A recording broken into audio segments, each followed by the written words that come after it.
a huge, rushing, steaming art thing would come roaring through the station, and then you get on it and you go where you're going to go, and it was exhilarating. And I think that's part of what made me who I am today, because I'm mad about color, I'm mad about Keith Haring used to come in to where he was. What, to get the token?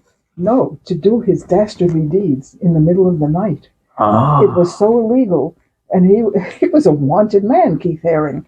So Joe, in his glassed-in, fortified booth, it was fortified because people would come in and try to kill him. It was very rough. Anybody with half a brain and an eye in their head can see this is art, this is exciting, this is the voice of the people. And none of the graffiti was filthy. It wasn't dirty. It wasn't offensive. It wasn't misogynist, as some things are now. It was just gorgeous and color. But what do you think about looking at those kind of those tags and those kind of dubby kind of throw-ups? Yeah, they're not necessarily beautiful, but they sort of make me proud, because it's that voice that will not be stilled. The voice of the ghetto. Yes, and you don't want us up there. We're not supposed to be up there. Nobody can really get up there, but we can. And we're going to put our tag there, and you're going to see us. We recycle, we get rid of plastic straws until the big corporations stop using fossil fuels. It's peanuts what we're doing. You can make your own little bubble better, and the people around you better. And of course, I'm a color maniac, so I say, don't wear beige. It might kill you. Be vulgar. People say, oh. Be vibrant. Yeah. Be vulgar, be violent. No, vibrant. Sorry. Not violent, vibrant. Be violently vibrant. Violently vibrant, yeah. Yeah, I like that. And make the world a better place. You'll make people smile. So, lights, camera, action. On this week's show, I'm excited to say we have someone I got talking to in the back of my cab. It was about a year ago, wasn't it, Sue? It was almost exactly a year ago. It was. And we hit it off straight away. As soon as you put her head through the window, I was like, wow, who's this creative with these big red glasses on, this huge amount of colour? And we got chatting the whole journey, and I was like blown away by Sue's story. And she's basically from New York. She's been living in London for like over 40 years now. And she's basically, one sort of talented force, you could say. So I'm excited to say we got Sue Kreisman on the show. Yes, Sue. Hey, good morning. Yeah. It turned out we had quite a lot in common. A lot in common, yeah. Do you know what really done it for me? When I spoke to you in the cab, I was talking to you about, the graphed up trains from the 70s. I didn't expect you to turn around and say you loved them, because I thought you was going to say you hated that. Oh my gosh, no. It was a very lively cab ride. It was the best cab ride I ever had in my entire life. Oh, thank you, Sue. And it turns out we both have a passion for color, for graffiti, and the history of graffiti. Oh, totally. And I was there. I was there. You was there from the start. I have lots of stories. From the very start, from the 60s, 70s. I was there in the 60s. In the 70s, we moved to Boston because my husband was doing his graduate work. But the 60s were something. That's something special. Yeah. So let's take it back. Let's take it back to the start, back to the root. So basically, whereabouts are you from, and what was it like growing up, like as a youngster? I was born in Washington Heights. And I know Washington Heights well, because that is seriously connected to first generation graffiti writers like Mike 171, SJK, Snake One. So Washington Heights in New York was a special place for wall writers. There was a lot going on then, and it was a little bit like where I'm living now, except we had river views. Everybody had a view of the big bridge in the river, but it was not considered a fancy neighborhood at all. It was extremely diverse, and it was very, very lively. My parents moved us out when I was 7, so I didn't know a lot about the graffiti then. But when I got married, moved back into Washington Heights, got my own apartment, painted it many, many colors, was always riding the subway, of course, as everybody does. And it was pow. It was highly illegal. They were all these guys who painted the trains, they were always in danger. They were arrested. And the trains, eventually the trains, they had graffiti-proof paint or whatever. So If only some of those trains had been saved, put away somewhere and saved, they would be worth millions and trillions of pounds now. A lot of those guys went on to become very, very famous. A lot of 100%. those, a lot of those guys succumbed to drug use. A lot of those guys got arrested. But those trains, every inch of them was covered, and it wasn't scrolling and scribbling. It was art. And what they was doing, you think about it, Sue. Look, we're going back to a time where, there's serious electric running through them rails. There's trains speeding past you at 100 miles per hour, or kilometers, as they say in America. And it's a very, very dangerous place. So and they'd go into these yards usually at night time as well to spray the trains, not always at night, but sometimes at night. So what they was coming up with back then, putting these beautiful pieces of art on the side of trains, was absolutely incredible, especially with the paint that they had, because the paint was very basic back then. It's not like nowadays, different nozzles, different and the paint paints. was kind of toxic as well. So they were putting themselves in great danger for their art. And many of them did, get hurt. And certainly everybody got arrested. And at the time of Giuliani, when he was the mayor, he did everything he could to get rid of the taggers, to get rid of clean up the trains. And Koch as well, wasn't it? Koch. It was Koch came after. No, Koch came first, and then there was Giuliani. But Giuliani was very, very. He was on it. My God, he was a fascist, I swear. He was on everything.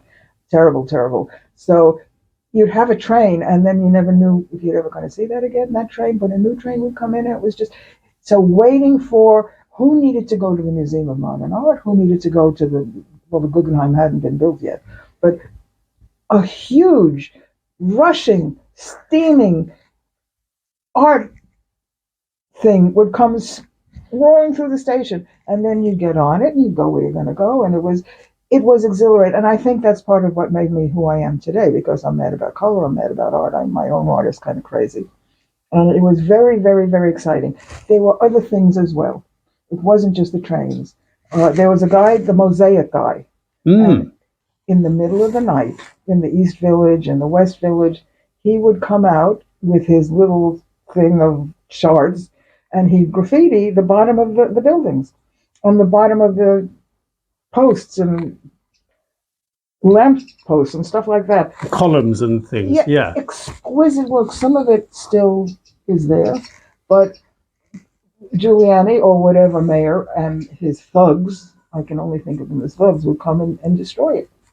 Now they realize that stuff was high art, and it's in the process of being restored. When was the time?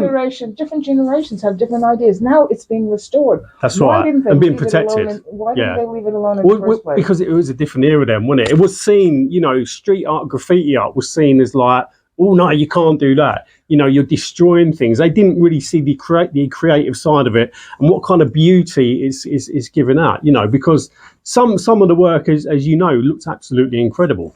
Unbelievable. And it's spontaneous work. It's the work of the people. It's the voice of the people. Yeah. It's in the best way. It is outside of art. It's outside the realm of the art world, the traditional art world, and it is to be treasured. That's what real art is. And they were so dedicated to their art. They risked all sorts of things to do it. Well, they risked their life in some, as you say, going into the yards on the train tracks. They risked their life for the art, for the art form. It was very exhilarating, and it just made you want to.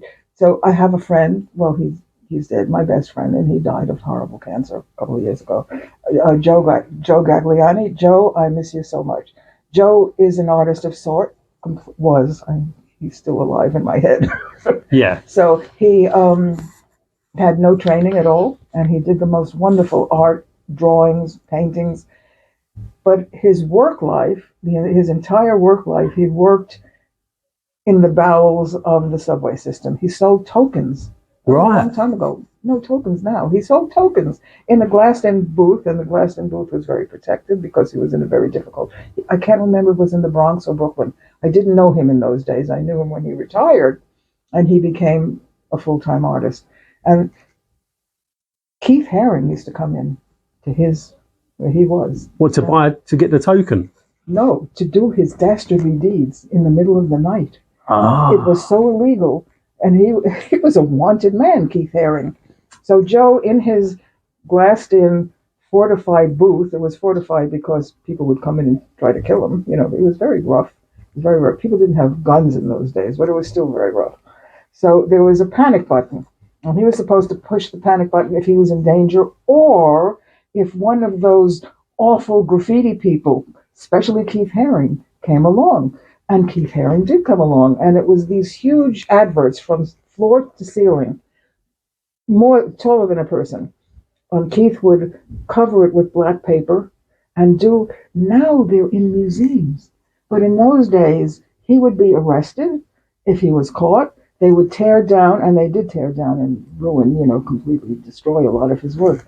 Joe idolized Keith, and he came out and talked to him. He wouldn't press the button. He didn't report him to anybody. And as a result, Keith actually gave him a few pictures of a robot, and they became friends. They became friends of sorts.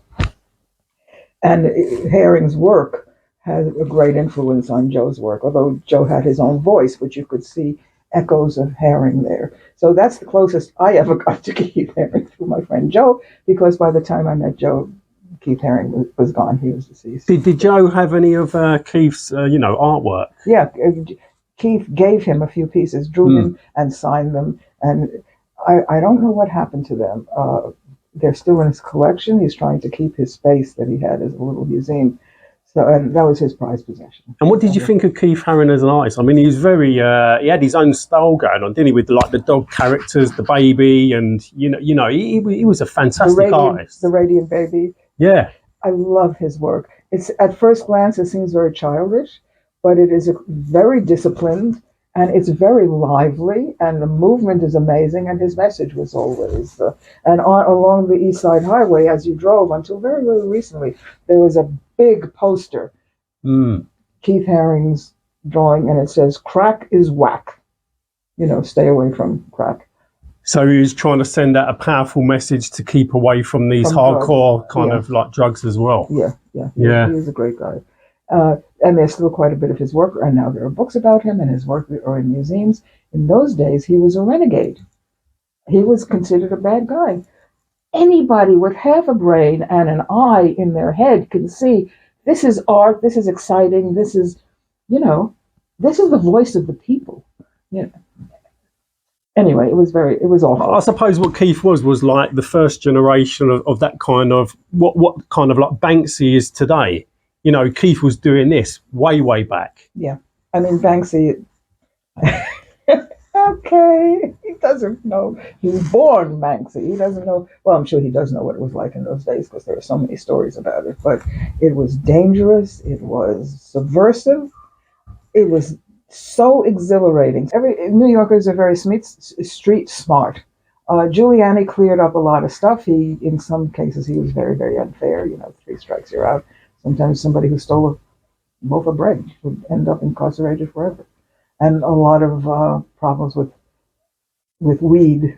So many women were locked up. It was not a good time with Giuliani. It was dangerous, and I'm glad he took care of some of the danger. It wasn't quite as dangerous, but he went too far in many cases. He went too far. Anyway. Because when I went to New York, I was like blown away by how many police there were actually on the streets. It's not like London where obviously there's cameras everywhere. Like on every street corner there's a camera. But, in New York, the police presence is massive. When were you there? 2013. I was there for the Zulu Nation. I think it was the 40th anniversary. Right. But yeah, I was, for me, New York is like home from home. I mean, the people there were incredible. I just felt like I got off the plane, arrived at JFK Airport, and I just felt this was like an extension of London. Yeah. Well, it's like London on speed, on acid. It's calmed down considerably, and since the pandemic and so on, it's a different place. And between greedy landlords and things are not staying open as late as they used to be, it's a completely different story now. Yeah. But things are the only constant about big cities. It's here, it's in Paris, it's in New York. The only constant is it's going to change. And some of the changes will be for the good, and some of the changes absolutely not. Gentrification is killing the neighborhoods. Yeah. So when I was, my husband and I decided we wanted to be back in New York after a long stint here. So we bought in Washington Heights. We got a flat, and I would go back 3 times a year, and I would stay for a month each time, and reacquainted myself with the city. And it was much cleaner. It was much safer. Although now the guns are a real problem. A real problem. I mean, that's one thing about London. You could probably pick one up, but it's if you get caught with a gun, you're going to do some serious time. The biggest thing we got in London, obviously, is a problem with knife culture. Yeah. With the young kids. And that's not a good story, but it's a completely different story. There, everybody has guns. The mentally defective and the intelligent, and everybody has a damn gun. So and people go crazy, and mass shootings. It's awful. It's awful. So the two big. We won't talk about the politics. That's another story. Yeah. We could be here for a very long time talking politics. But the guns and the healthcare, which is abysmal. So that's why I'm not. I sold my apartment last year. I'm not going back. I'm going to stay here. I love it here. And we have great street art here. Well, I can't. Sue, I can't wait to talk about that right now. I know. I can't wait to talk to you about that. But going back to a young Sue, I mean, when was you growing up in Washington Heights? Was it in the 1950s? I was born in 1940. You was born in 1940. I am a genuine old lady. So that makes you. I can't do my maths. What's that? I am 73. I'm 83. No. Yes, I'm 83 years old. Wow. 83 years old. 83. Yeah, still doing pretty well, touch wood. Well, you look absolutely incredible, and I'm going to ask you how you look so incredible and so positive a bit later on in the interview. But so going back to the 1940s and the 50s, what was it like, growing up as a kid? I mean, what kind of music was you listening to? Well, that's a good question. But I mean, we left. I was 6 or 7, and my parents whisked us to Long Island, which was very boring. Used to come back to the city when I was a teenager. We didn't say New York, we said the city, like it's the only city in the world.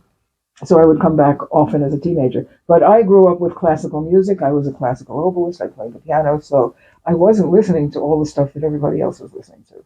But Tony Bennett just died. I remember Tony Bennett and Frank Sinatra and all that sort of the great American songbook. But all that other music and the rock and roll, that just passed me by because I was a classical kid, classical all the way. And I still am. And jazz, trad jazz. We live for that. My husband and I, we absolutely live for that. You love jazz? Yeah, the traditional jazz. Oh my God, we live for that. Anyway, yes. And I was just a kid. I wasn't aware. I could walk to school from Washington Heights. I eventually, when I came back to Washington Heights as an adult, I taught school in the very school that I went to when I was a little kid. Tough. It was a tough school, really tough school. But yes, so I don't remember much. Malcolm X, while I was teaching there, Malcolm X was killed right on the next block. So what was on the next block? What was the feeling in the community when Malcolm passed? It was horror. It was a mixed community. Diversity is what I love. So it was very Jewish, mostly people who survived the Holocaust, very, very broken people.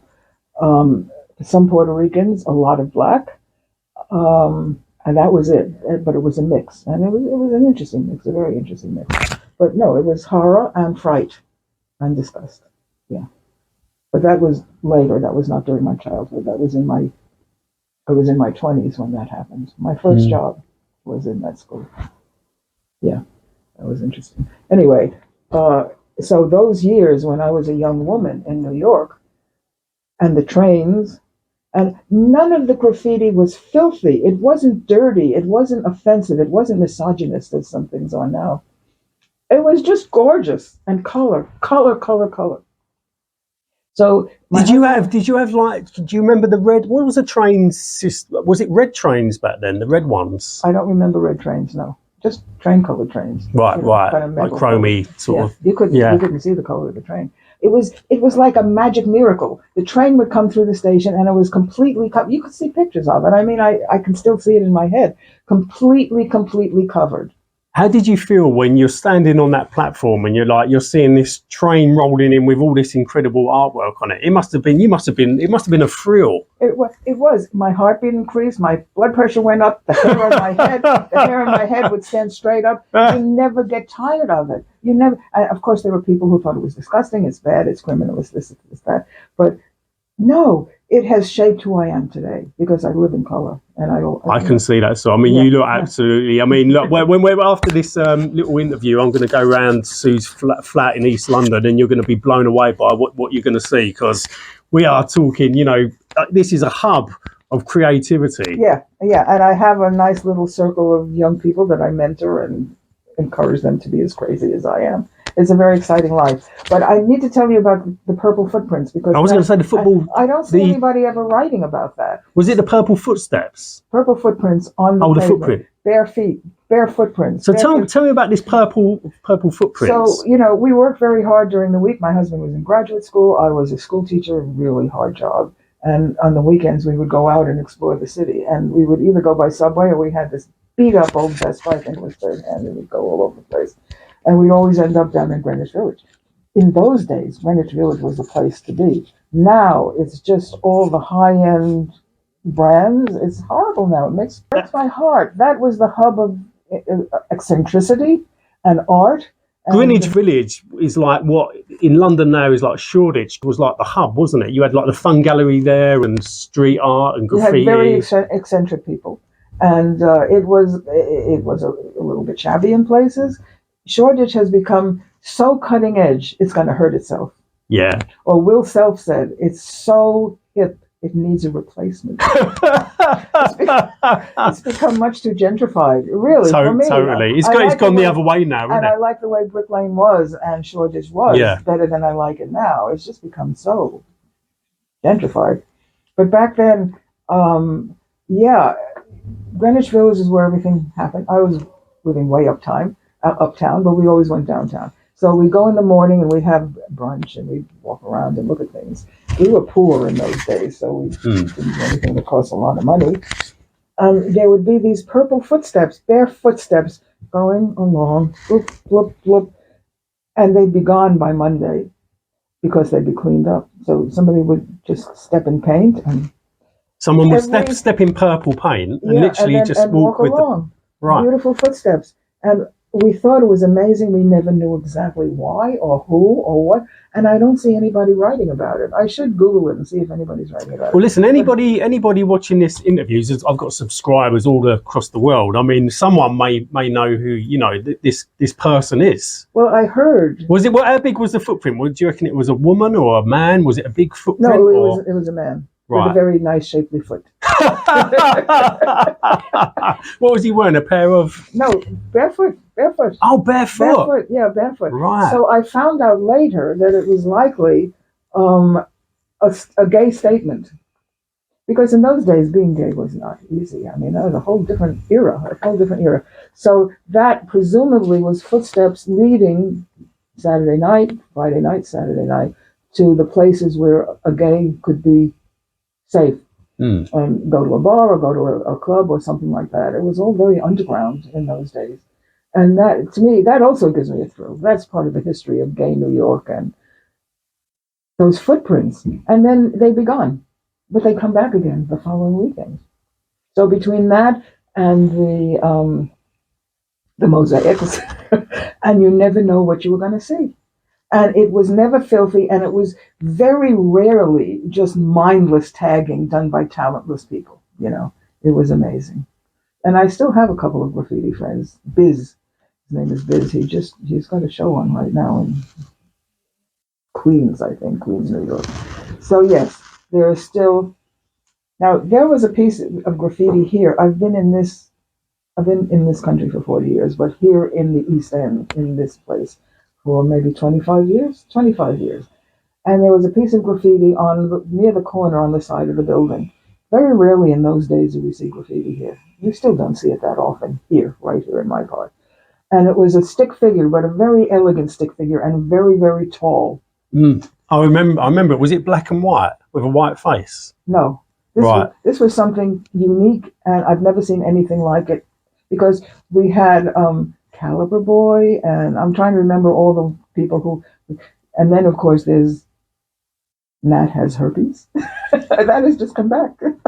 I guess he still has herpes. I don't know. But anyway, no, this was a one-off, because I never saw anything like it anywhere else. And it said right next to it, Mofo, the Kaiser. Back then, I had no idea what Mofo meant. I know what it means now. And what's the Kaiser? The Kaiser, the Emperor of Germany a long time ago. Right. The Kaiser. What? The Kaiser? That's before World War One. What? Mofo. Now I know what mofo means. It's not very nice, but it's not spelled out. That's just slang. Mofo. And what? And that was there forever. But then eventually it got painted over. I mean, when we're going to talk about when you come to London and all that, but going back to New York, about the man that nobody knows, is that the person you're on about with the purple footprints? No, he came much later. He would have been he probably wasn't even born then. The man, nobody, we called him Nobody. I know his real name, but I keep forgetting it because I'm 83 years old. I keep forgetting his real name. And he wouldn't want me to say his real name. And he's also deceased, tragically. God, good people die too young. Anyway, he came much later. And I met him. Oh my God! Then there was Leghead. I don't even know where to start. We got so much. I'll tell you what. Let's do this. What was the reason you moved to London back in 1983? I mean, how comes you moved to London back then? 1986. Yeah. I was 86. Right. 86. And my husband was offered a research fellowship at Cambridge University, and you don't say no to that. So my son was 11 at the time, and we said we'll try it for 2 years, and it became a lifetime. So those first 10 years, I lived in Cambridgeshire while Sean was growing up, my son, in a small village, because Cambridge, everything was too expensive. We found a really nice, strange, quirky house. I'm not going to say the name of the village, but in a village. Did you find it a little bit quiet and was boring. I wanted to be in a place where it wasn't all white faces, and I wanted to be in a place where people distrusted me because I'm from New York. I dress funny. There was an artist, presumably he was an artist, living down the street in another interesting big house. And we're right on the high street, so you could look in the window and see my lounge. And we still have that house. I have a wonderful collection of art, but it's not high art. It's just, so there's a Native American painting hanging right over the mantelpiece, and it has 3 figures jumping over a fire. We bought that in 1960 something, and it's very treasured. It's an amazing piece. Robert Chi is the name of the artist. Treasured piece. So this guy would come by every day and peer in our window. I thought, there's an artist down there. Maybe we'll have a conversation someday. I thought in those days I was in the food business. I wasn't yet an artist, but I loved art, and my house was painted in all these colors. So he stopped me on the street one day, and I thought, oh, this is it. We're going to talk about art. This is great. I'm going to make a friend. And he said, I saw it, and you have something hanging over the fireplace. I said, yeah. He said, it looks like voodoo. He was very frightened of it and of me. So I thought, honey, in my mind, I'm going to cast a spell on you. You're never going to be the same.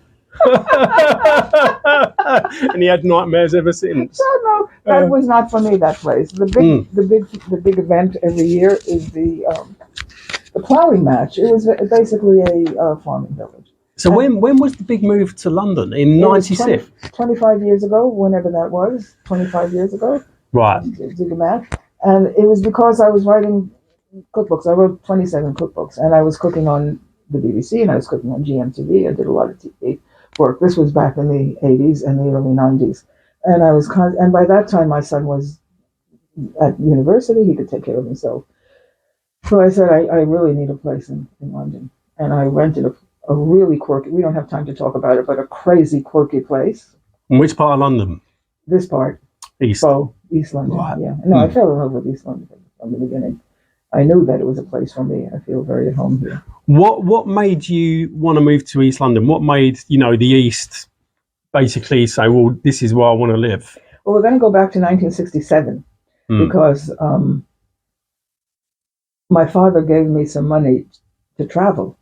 So we went to London. And we thought we'd spend a week in London, and then we'd go to Bath, and we'd go to Scotland, we'd go all over the place. But London got its claws into me, 67. And we rented a Vespa, and we drove all over London, and somehow we found ourselves in the East End. This was a long time ago. It was very, very different. We went to Petticoat Lane, and we went. It was very Jewish in those days, and we just went everywhere. It was filthy. Why? I felt at home. I felt at home. And this was probably an era of London where it was just like later on with the mod movement as well, the mods, the modernists. Yes. With the Vespers, the Lambrettas. Carnaby Street was buzzing. Really something. I've got a lot of pictures because my father also lent me a camera. And I have a lot of pictures of Carnaby Street. It was, but there was a song of those days, London swings like a pendulum do. Who sang that song? I can't remember.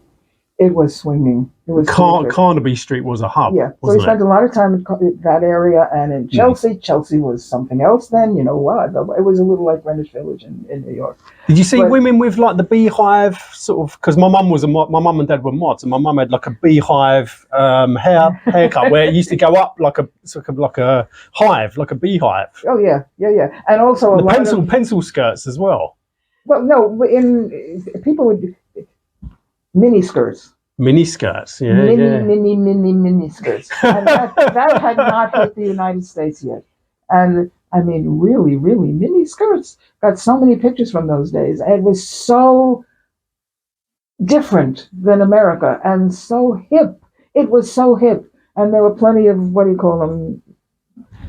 It was a swinging 60s, wasn't it? It was swinging like anything. It was, we really loved the swinging part. We had a lot of trouble with the food. The food was pretty terrible.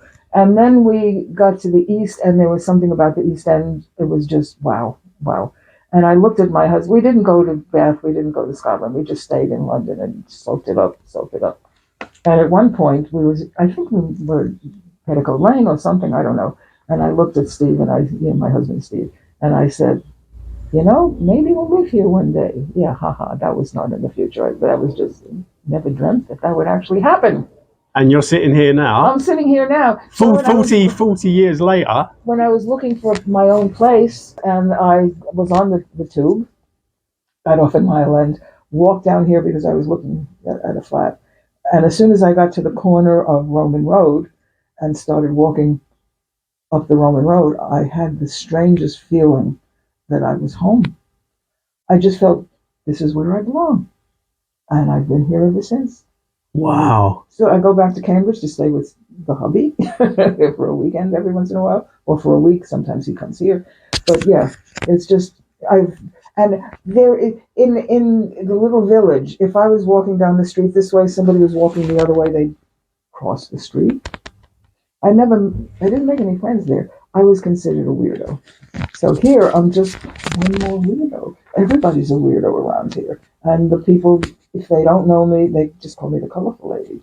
I'm very, very, very happy here. Well, as I said, when you put your head into my cab window and said, can you take us to Roman Road? I was like, these pink at the front of your hair, the big red glasses, the beautiful colours. I was like, wow, this is someone I need to have a serious chat with, because she looks absolutely stunning. Thank you.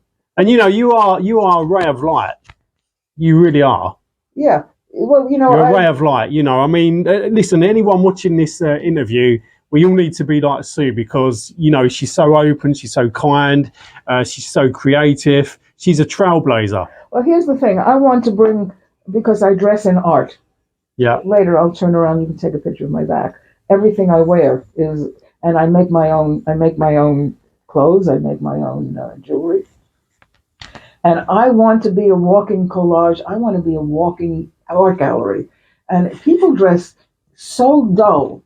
So yeah. I want to go out there, and I want people to look at me. I want them to see color. I want them to see art. I want them to get inspired. And you want them to smile and feel uplifted. Well, it's very uplifting. Mm. Some people get a little frightened, but that's their problem, not my problem. But no, the idea is to make... You know why they get frightened? Because they see you, they don't understand it. But through this interview, people watching this will be able to, to see what a beautiful person you actually are. Well, most people like it and say something, and then we have a little conversation. Yeah. And I was invited to the London College of Fashion once to do a little seminar showing people to add color to their life. That's my thing. And I've started the London Color Walk. I don't know if you've heard of the London Color Walk. No. It happens once a month at Spitalfields Market, last Thursday of every month. Everybody welcome. You get dressed up, you wear color, you walk around, you drink coffee. It's a flea market on Thursday, so the third Thursday at Old Spitalfields Market. It's a wonderful way of life.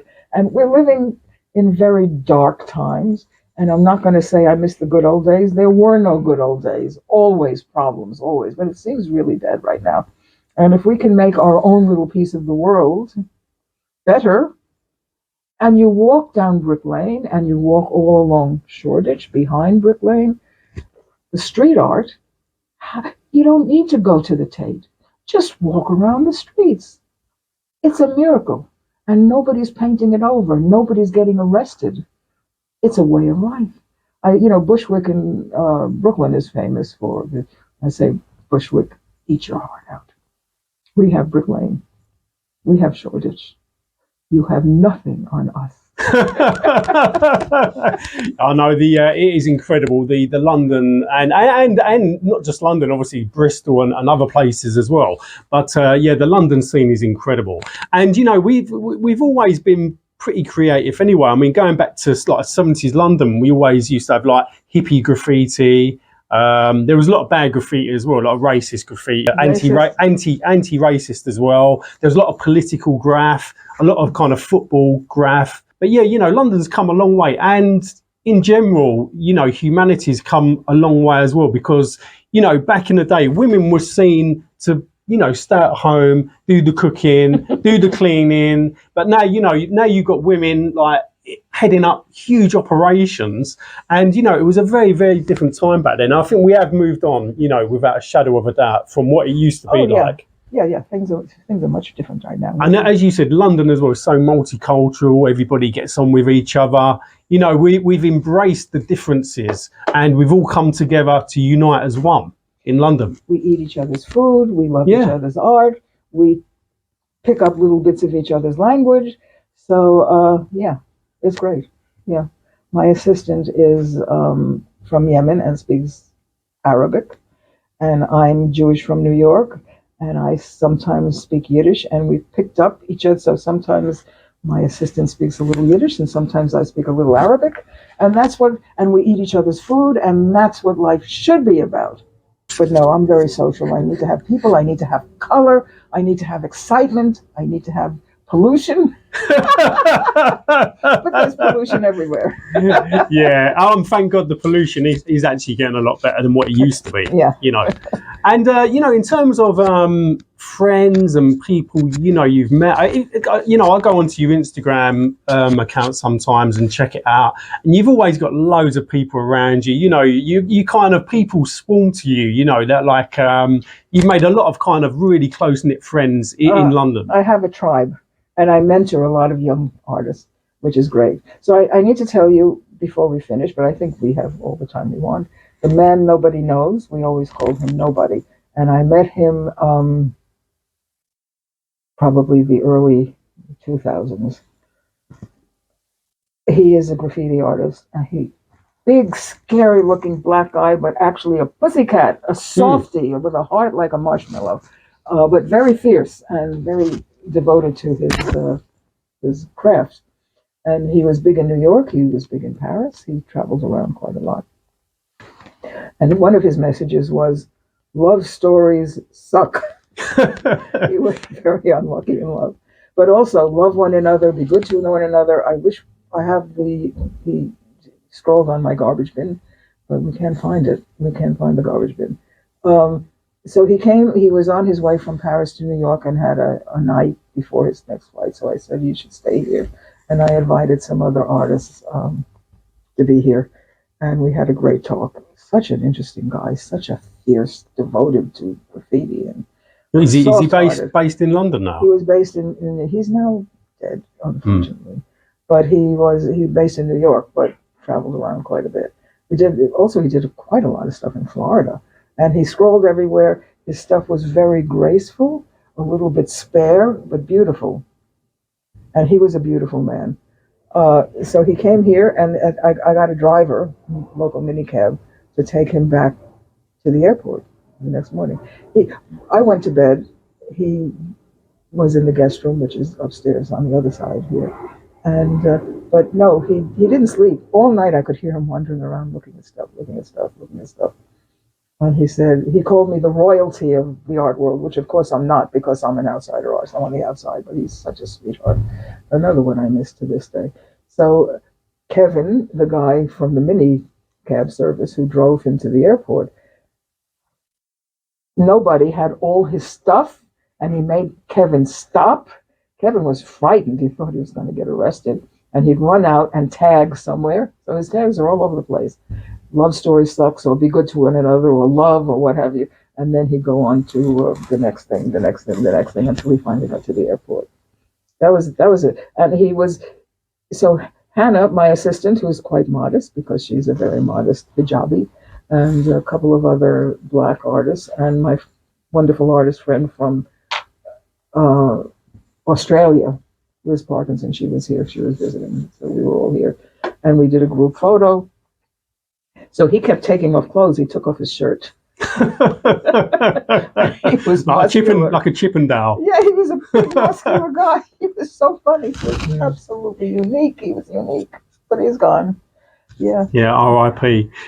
And talking of tag and tagging and like throw up dub type stuff. I mean, we've got some incredible artists, in London. You got your 10-foot. Then you got, there's so many great sort of taggers and people sticking their names up on places where, you can't necessarily, they're hard to get, like on bridges and tall buildings and things like that. It's very, very dangerous. How do they do that? But what like Superman. Yeah. But what do you think about looking at those kind of like, those tags and those kind of dubby kind of throw ups? Yeah, they're not necessarily beautiful, but they sort of make me proud because it's that voice that will not be stilled. The voice of the ghetto. Yes, and you don't want us up there. We're not supposed to be up there. Nobody can really get up there, but we can. And we're going to put our tag there, and you're going to see us. We're never going to be in a museum. Nobody's ever going to pay attention to us. But look, here we are. We risked our life to be there. So this is, in some circles, this is a very unpopular view, but it as long as it's not filthy or misogynist or racist, that makes me sick. Yeah. All of us makes us all sick. But otherwise, it's absolutely amazing. Yeah. Yeah. They got their own little thing going on. Yeah. Okay. Yeah. Good for you. Good for you, honey. You're making yourself known. These are people who are essentially, invisible. Yes, it is. In its way, it's very inspiring. Yeah. And they're not doing anything bad. They're not hurting people, and they're not out there. They're just doing their thing, getting their names up. Good for them. Talking about, the artwork and the jewelry. I mean, we're going to stop this interview in a second and walk around your flat, Sue. Tell me about, how do you feel being creative? I mean, do you kind of get lost in creativity? Well, it's an interesting story because first I was a school teacher, but then I got into the food business. What was you teaching at school? 4th grade. What lessons like? Well, we taught everything: math, English, writing. Yeah. Even taught music, but that was me. I just tacked on music because I was very musical. So we taught geography, we taught history. In the 4th grade, you learn everything if you can cram it down their throats. But I always try to make it exciting and fun. You have to be funny. You have to be an entertainer. 100%. Otherwise, they'd be bored, wouldn't they? They'd be bored. Why do I want this boring teacher? It's about what you put back into it as a teacher and how they can, making things a bit interesting, isn't it? So in my first job, which was in Washington Heights and in this famously tough school, first of all, I rode to work on a Vespa. I love that. And well, you get a tick for that straight away. Oh yeah, and I was young too. I wasn't much older than they were because it was my first job. I was 21 or 22. Anyway, and I always dressed in a very colorful manner, and I always had great stories to tell. Getting creative and making your own jewelry or art. I mean, do you kind of get lost? I wasn't making any art then. I painted my apartment in many colors.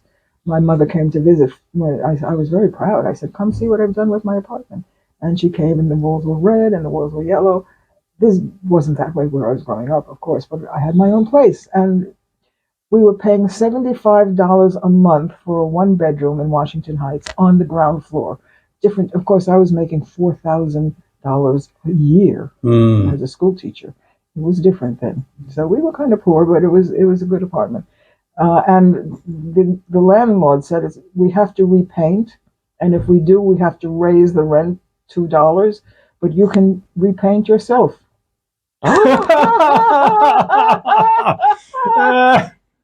So we went crazy with the colors, and I invited my mother to lunch, and she looked over here and she looked over there, and she said, "Huh, you'll outgrow it."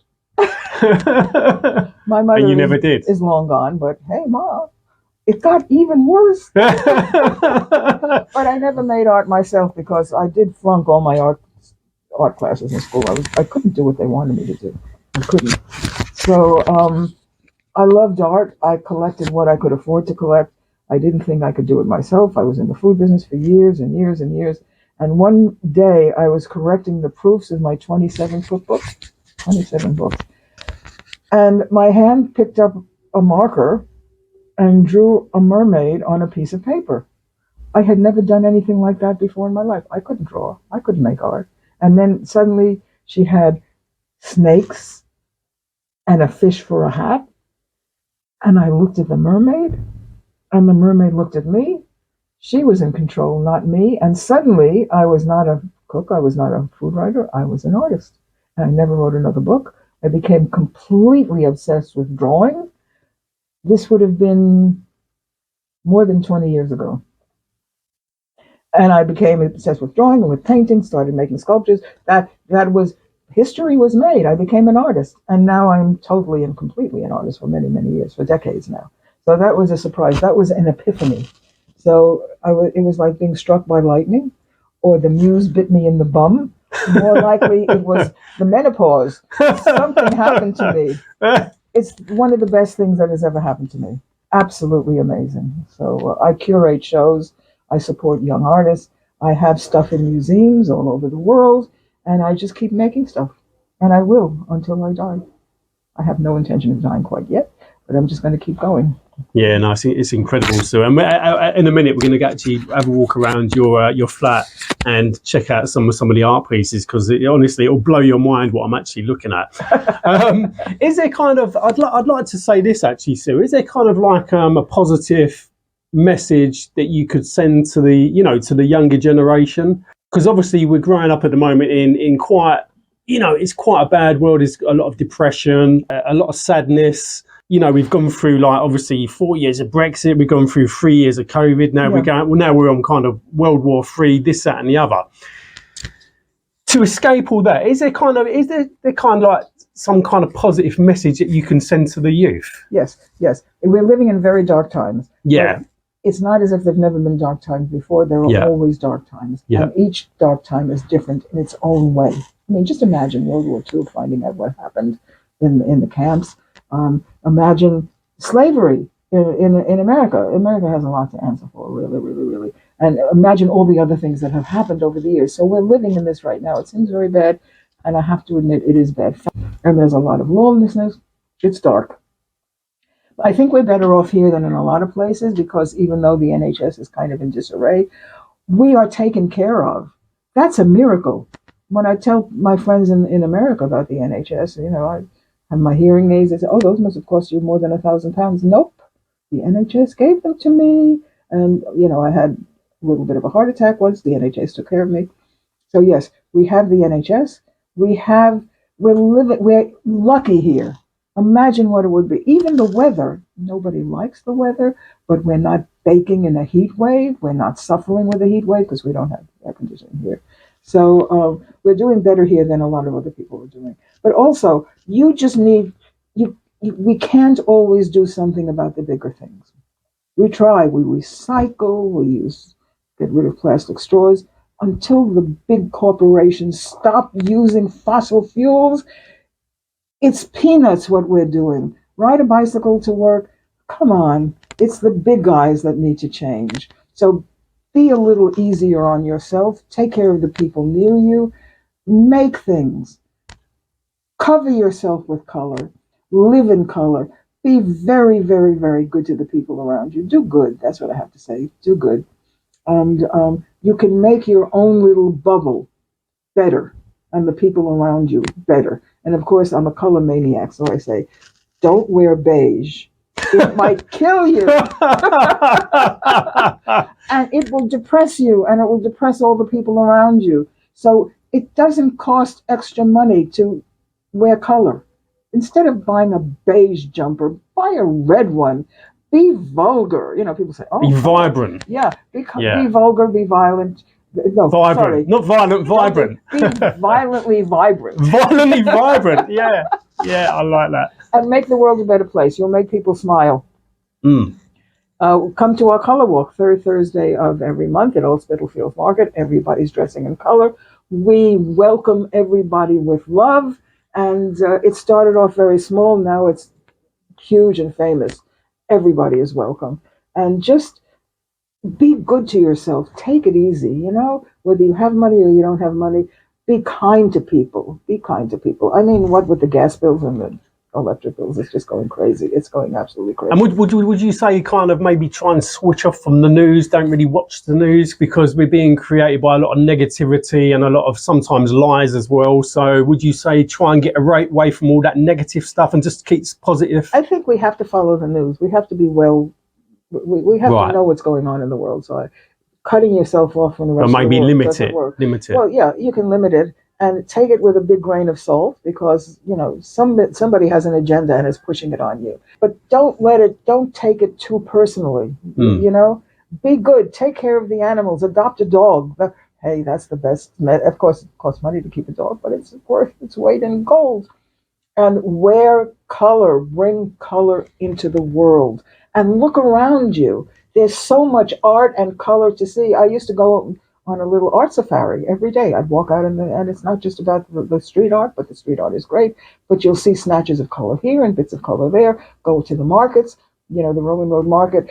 It's the most wonderful market. It's a very workaday market. It has things that are very useful. It has cheap and cheerful fashion. You don't have to buy anything. Everybody has a phone. Take a picture with your phone of whatever is colorful. Surround yourself with the good stuff. There's plenty of good stuff. Take care of your mental health. Wear color.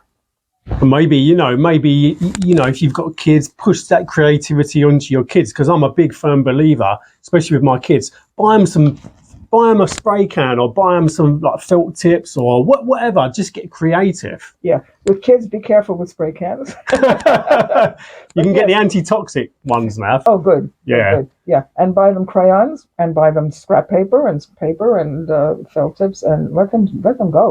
Let them go wild. Scribble on them. I won't say it. Yes, I will say it. Let them scribble on the walls, for God's sake. Let them scribble on the walls. Let them make your house and your flat a better place. Creativity started early.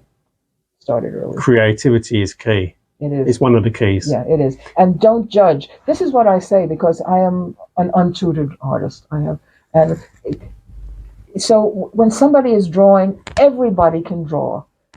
Don't think about judgment. It's not good. It's not bad. It just is, and it's a miracle when you make it. It's an absolute miracle. It's good because you made it. I belong to a group called Sketch Appeal, and we all meet every once in a while, and we draw each other, and we draw things. And everybody has a different way of drawing, and every way is good. If you draw like a child, you're lucky, And if you don't know how to start drawing, remember what you did when you were a kid. You drew your mom and a tree and your house and a little smoke coming out. Go back to that moment and try to draw like that. And you will find you have a voice, and it will develop from there. And it's the most exciting thing. You don't have to end up in a museum. You don't have to have somebody say, "Oh, that's really bad," or "Oh, that's great."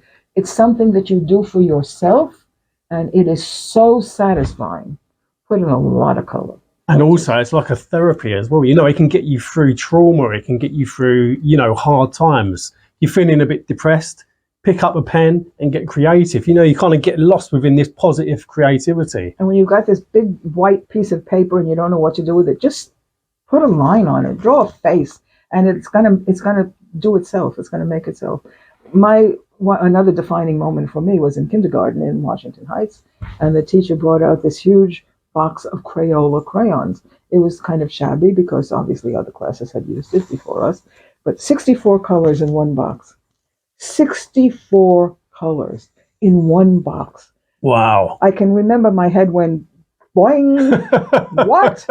I can still remember the smell of it. I can still remember the taste of it because we all chewed on them a little bit. And 64 colors. Yes. that was a defining moment. So I didn't become an artist right then, but I did become a color lover, an absolute color lover. So. And I've got one final question before we walk around your beautiful, beautiful flat. If I was to give you, say, 64 colours, could you pick out a favourite colour out of all those colours? Yeah, I have a favourite colour. Is it red? It is red. Yes. I thought so. Yes. Yeah. Yes, no, I mean, how good am I to know it's red? Yeah, it's red. Apart from when you're wearing red glasses, but yeah, no, I love red. You love red. Red it's the color of excitement. It's the color of life. It's the color of the blood that's coursing through your veins. Red means happiness. I love, but it's my. Do you know what? It's my second favourite colour. What's your favourite? It's black. Oh, okay. Black and then red. Yeah, but the thing is, red and black, hubba hubba, or red and purple, red and turquoise, red and yellow. The thing is, red brings red and other black. colors to life. I've just had a tattoo done. It's got red and black. Red in and it. black is great. Yeah. Had I known, I would have worn a red and black thing today. But this one is new, so I had to wear this. It has shoes on it and all sorts of things. Yeah, when we're walking around, I'll show you the back because it has a tea towel on the back.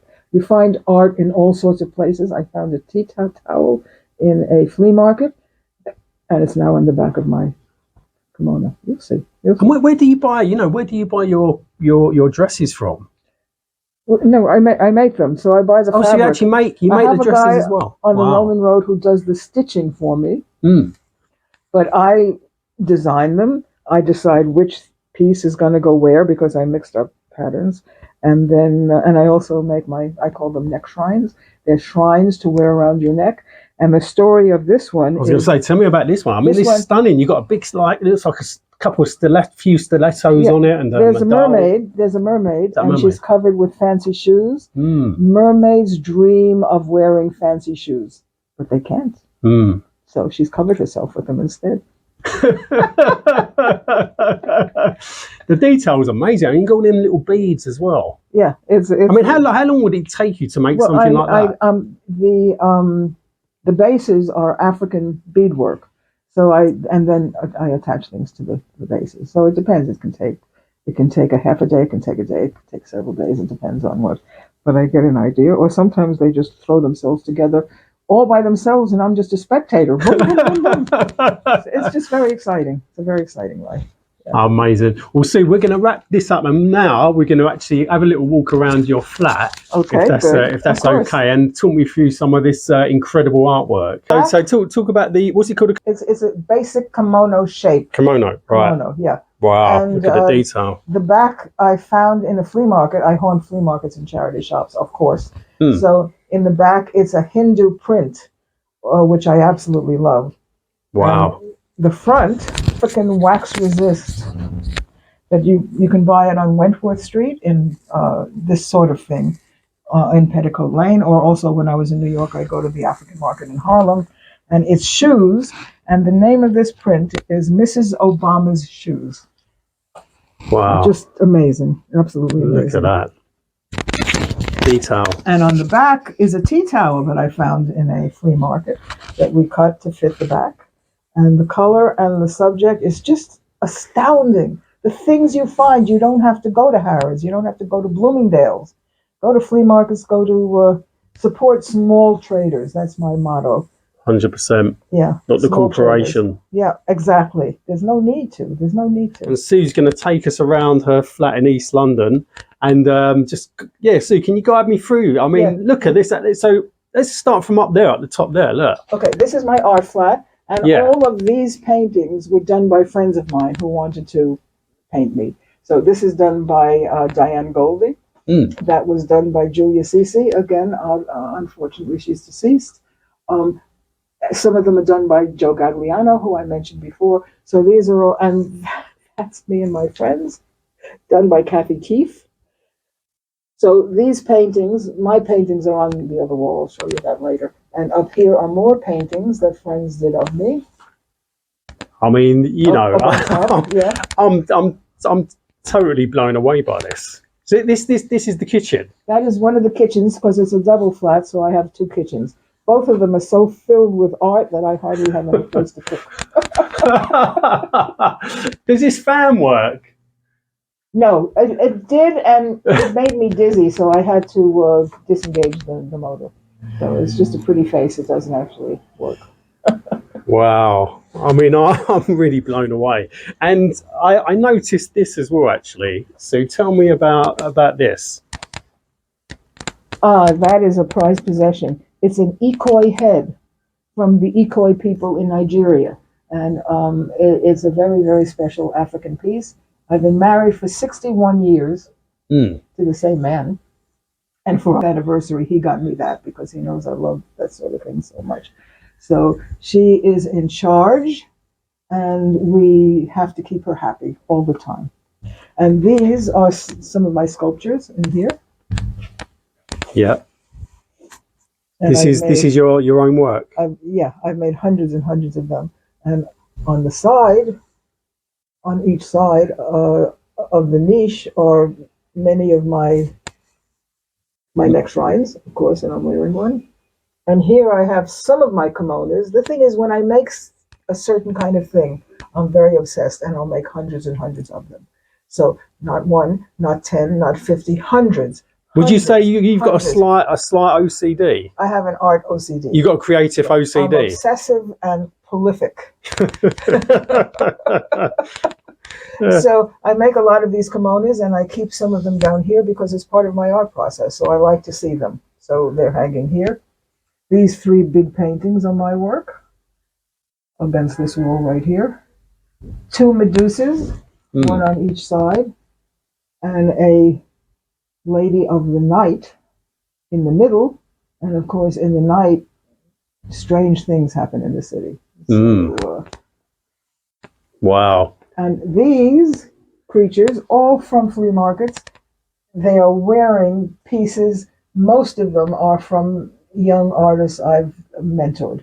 The one in the middle, the white one, is called Frida Kahlo Ascends to Heaven. That one I made. And I went through a period of making Barbie chandeliers. So there's one here, and there's one here, and there were 2 more in the other room. So I made a lot of Barbie chandeliers before that passed, and I started doing something else. There's a lot of stuff, so it's a little bit difficult. This is a collaboration I did with my friend John William. All goddesses, and they all live together. They always have to be together. There's one here, and then there are a whole bunch of them there. Wow. All with stuff that I find in flea markets and charity shops. They're very exciting because you never know what you're going to find. You never know. And you're going to take me to the shed.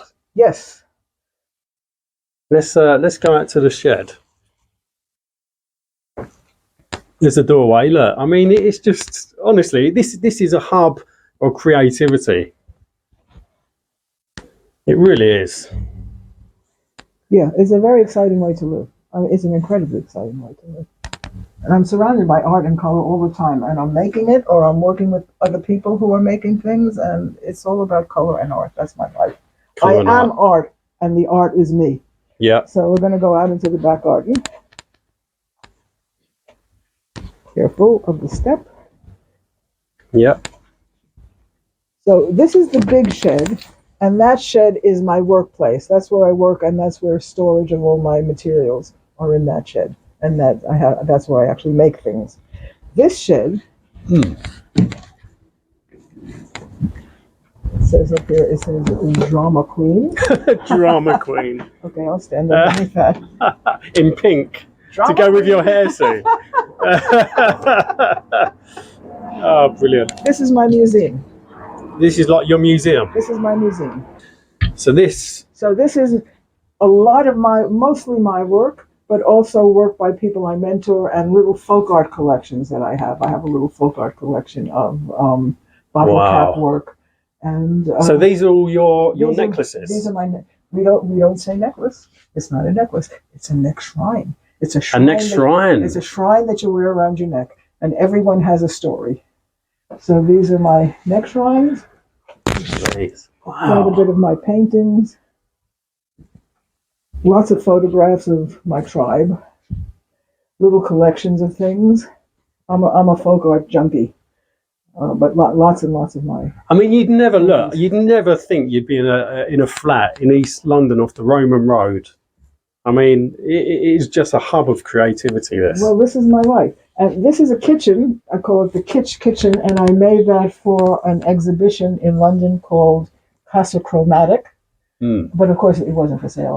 I very rarely sell my work, and it came back to me.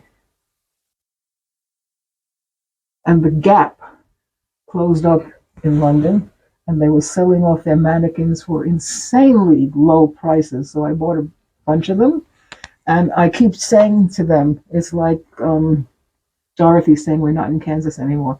Honey, you're not in the Gap anymore. Look at you. Look what you're wearing.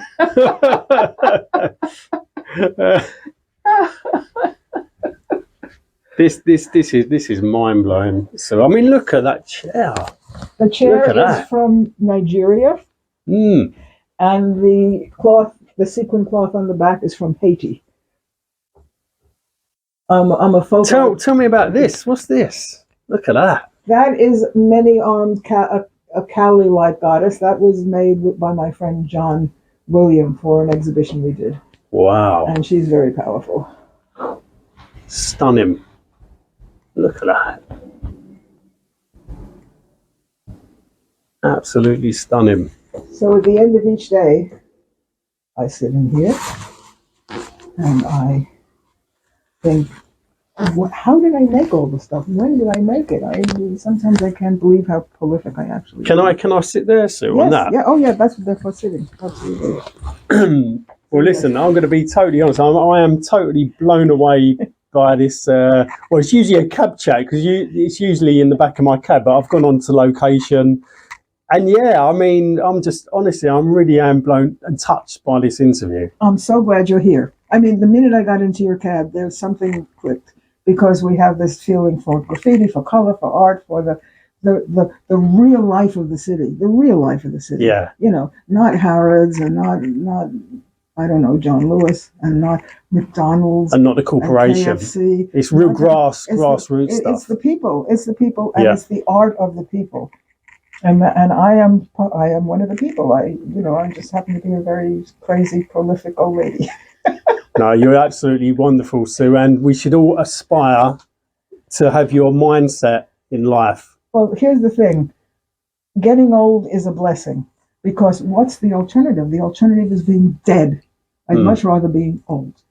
And yeah, it comes with its problems. You know, you're 83. What keeps you so, which obviously I probably know the answers to this question, but what keeps you so young at heart? 3 things: art, color, and love. Right. Art, colour and love. I've got a great family who are very supportive. Are your family in terms of creatives? My husband is a scientist. Yeah. He's very, very different we're very, very different. But that's a good thing because we don't get in each other's way. And my son is very creative. He lectures on film and he does 3D photography, and he's a very interesting guy. He's 50 now. We came here when he was 11. And my friends are fantastic, and I mentor and support a lot of young artists. They're amazing. And the Color Walk and Sketch Appeal, where we sketch together. There are so many things that just make life okay, more than okay, make life exciting. And it doesn't erase the bad things that are happening in the world, but they're not really happening in my world. My world is a bright, happy, friendly, welcoming place. I'm very lucky. And I just keep making things. And I make things with junk materials. So I haunt the flea market at Old Spitalfields every Thursday. Charity shops. Junk off the street. What my friend Phil calls crap off the street. This is another wonderful artist friend who died. And he left me a lot of his stuff. A lot of his art, a lot of his materials. And he left me this huge carton of crap off the street. Just stuff he picked up. I thought to myself, oh, thank you so much, Phil. But, I have plenty of my own crap off the street. And now I have his as well. Pavement treasures. But the thing is, though, so you say crap, but it's not, because you turn that, what someone would see as being crap, into a really fine, beautiful piece of art. Yeah. Broken jewelry is a big thing. Broken jewelry. We love broken jewelry. And just about anything can be made into art. Absolutely anything. So I have this whole collection of stuff made out of bottle caps. This is not my work. This is various pieces of folk art. But why would you throw bottle caps away?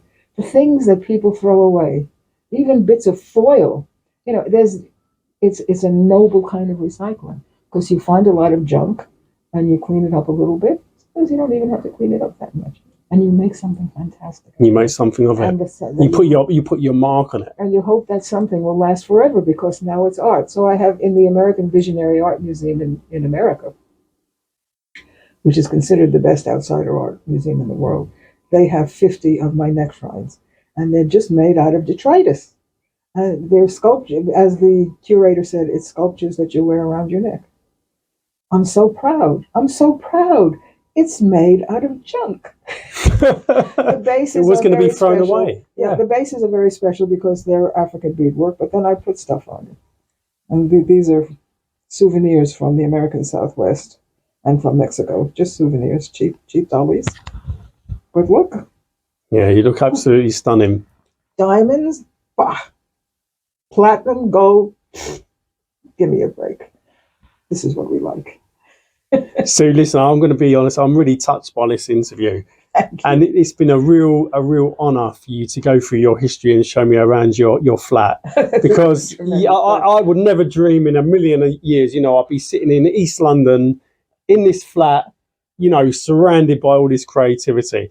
So listen, I hope you enjoyed this interview as well. I really enjoyed it, and thank you for letting me talk. And my message would be: make your own world.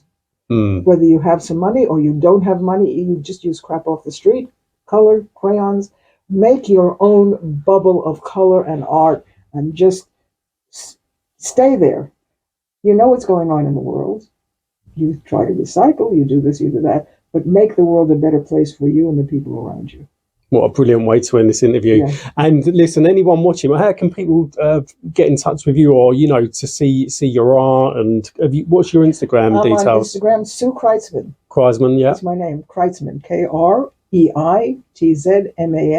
Sue Kreisman. I have a website, SueKreitzman.com, and I'm on Facebook, Sue Kreisman. I'm going to put your link actually to the to your website. That would be great. In the description below. And anyone watching this, please leave a comment as well. Because I'm sure Sue would love to read some of your comments.